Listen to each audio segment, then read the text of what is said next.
La révolte qui secoue l'Iran depuis l'assassinat de Mahsa Amini par la police des mœurs le 16 septembre dernier impressionne par la détermination et par l'engagement des femmes et des hommes qui l'animent.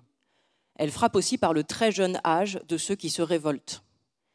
Désormais, des dizaines de milliers de femmes sortent sans voile et tiennent tête à ceux qui les agressent.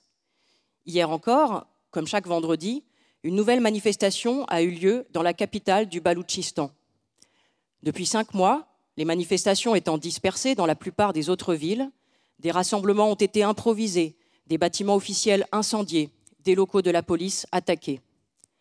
Ces actions se terminent par des charges policières meurtrières, des exécutions en pleine rue et des arrestations massives, mais des femmes et des hommes recommencent les jours suivants.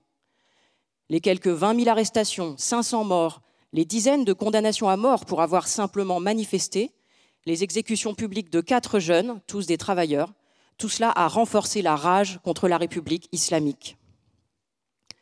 La jeunesse est en première ligne, mais elle est soutenue par tout un peuple, par les classes populaires privées de viande, d'œufs et de tant d'autres produits de base à cause de l'inflation et de la spéculation, par les travailleurs, en particulier ceux du pétrole et du gaz, de la métallurgie, des transports ou de l'enseignement, qui ont multiplié les grèves ces dernières années pour obtenir des augmentations de salaire ou la titularisation des précaires. La révolte est soutenue aussi par la petite bourgeoisie appauvrie par la crise et privée d'avenir avec l'embargo américain, par les milieux intellectuels, artistiques ou sportifs qui dénoncent aujourd'hui ce régime tueur d'enfants.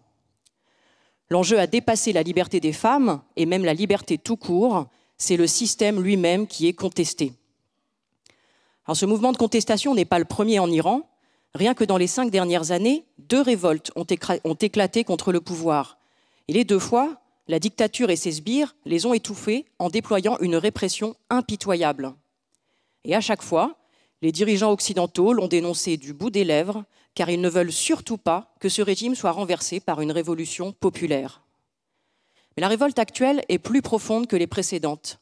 Elle l'est par sa durée, parce qu'elle touche toutes les couches sociales du pays et parce que la rupture entre la société et les dirigeants de la République islamique semble irrémédiable. Va-t-elle trouver les voies et le courage de rebondir malgré la répression?